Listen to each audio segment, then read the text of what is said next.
Ayini ama-Palesa Pads? Ama-Palesa Pads ama-pads okwazi ukuthi uwasebenzise uphinde uwawashe. Futhi ayenziwe ngendwangu esezingeni eliphakeme ukuze ukwazi ukuthi uwasebenzise iminyaka emihlanu. Ama-Palesa Pads eza ngemibala ehlukile ukuze ukwazi ukukhetha ngobukhulu bokugeleza kwakho. Lena eyombala obomvana uyisebenzisa uma unokugeleza okuncane noma uyisebenzise njenge-panty liner. Lena eyombala ohlaza uyisebenzisa uma unokugeleza kaningi. Lena ehlaza okwesibhakabhaka uyisebenzisa uma unokugeleza okukhulu. Kanti-ke lena emnyama uyisebenzisa uma unokugeleza okusindayo noma ebusuku uma uyolala. Isendlalelo sokungenisa i-pad sikhonjiswa imigqa emibili ezinhlangothini. Kwenziwe ngendwangu yezemidlalo eyenzelwe ukudonsela umswakama kude nomzimba wakho, futhi ungakuvemeli emuva ukuze ube nomuzwa wokuhlala womile usuku lonke. Ngaphakathi kwe-pad kunezendlalelo eziningi zendwangu ezihlanganiswe ndawonye ngentambo esezingeni eliphakeme ukuze ligcine iminyaka eminingi. Okubalulekile kakhulu ngaleli pad unqimba oluvimba amanzi. Njengoba ubona, kukhona indwangu eyinqimba yeplastiki. Lokhu kuqinisekisa ukuthi kungavuzi kuphumele ngale kwe-pad. Ama-Palesa Pads aza ngamasethi angama-3, 4, 6, 9 noma 12. Litholakala ebhokisini, ngeyikhwama noma kwi-flow kit yokuhlanza. I-flow kit iqukethe ibhakede elimnyama lika-5 litre ukuwasha ama-pads akho. Ngaphakathi kwebhakede kune-washing powder nensipho encane yokuwasha kanye nebhodlela lika-vinegar omhlophe ukungeza emanzini akho wokuhlanza. Ama-Palesa Pads adayiswa ngamunye. Ubuwazi ukuthi u-Palesa Pads uyinhlangano yokuqala yokuqamba i-pad drying clip, isixazululo esilula senkinga endala. Ake ngikubonise indlela yokusebenzisa ama-Palesa reusable sanitary pads. Vula i-pad, ulibeke phezu kwephenti lakho ngoqwembe olungangeni manzi phezu kwephenti lakho, bese isendlalelo sokudonsa ngokumelene nomzimba wakho. Goqa amaphiko we-pad azungeze iphenti lakho bese uyicofa ivaleke. Uma ufisa ukuthi iphedi lakho livaleke ngokwedlulele, ungalicofa kwisnaphi sesibili ukuze ulungise isize kanjena. Kubonakala sengathi liyafana nanoma iliphi iphedi elijwayelekile, kodwa leli liyanethezekisa kunamanye. Ama-Palesa Pads ungakwazi ukuwagqoka kuze kushaye amahora ayi-12. Kepha ungashintsha ngaphambi kwalokho uma unokugeleza okusindayo. Uma iphedi lakho ligcwele, uzobona igazi lingena liye ngasemaphethelweni we-pad. Uzokhipha-ke i-pad olisebenzisile, uligoqe njengemvilophi. Ulicofe, livaleke.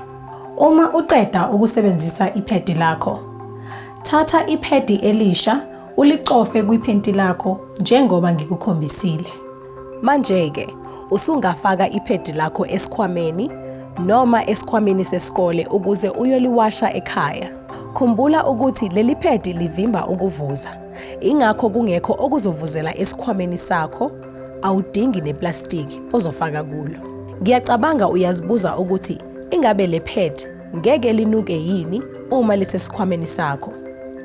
Izindaba ezimnandi ukuthi ngeke lize linuke. Ake ngikuchazele ukuthi kanjani. Usuke wanaka ukuthi noma yinini lapho udlubha ishidi, ipijama noma iphenti lakho akubi nephunga. Kodwa uma usebenzisa ama-pads alahlwayo kunephunga elibi. Isizathu ukuthi ama-pads alahlwayo avame ukwenzwa ngezinhlayiya ezenziwe kabusha ezihlanjululwe ngama-chemicals. Lawa ma-chemicals awahambisani negazi lakho, yilokho okubangela iphunga. Ngakho-ke, asikho isidingo sokukhathazeka, aliveli kuwe iphunga. Ama-Palesa Pads awanawo ama-chemicals, ingakho lingekho iphunga uma uligqokile noma lisesikhwameni sakho. Buka ngikukhombise ukuthi uliwasha kanjani ipad lakho. Uma ufika ekhaya, thatha ibhakede lakho uligcwalise ngamanzi abandayo. Ufafaze ipowder yokuwasha emanzini akho bese wenze igwebu.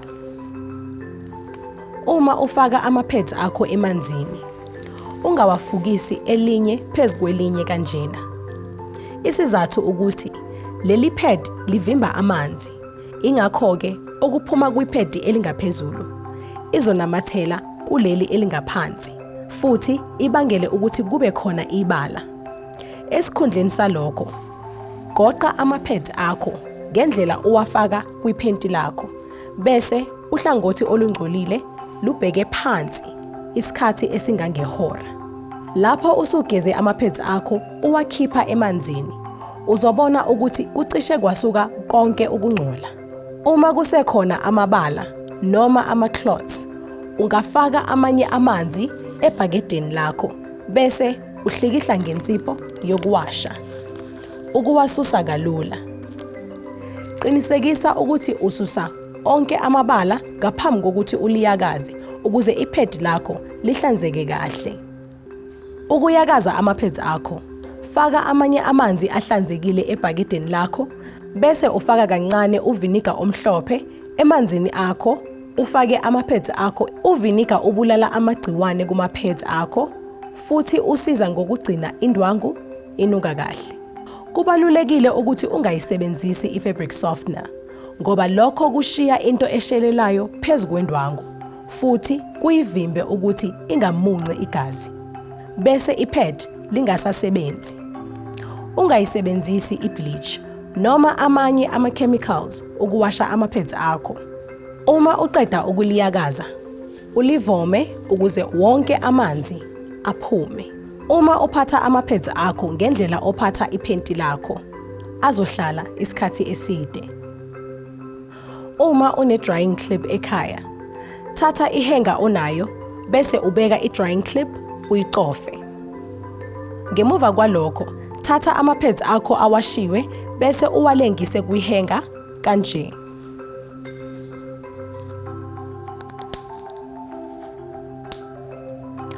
Ungalengisa ama-pad kuzinhlangothi zombili. Uma unama-pad angeziwe, ungawacofa enye phezu kwenye ukuze anele onke.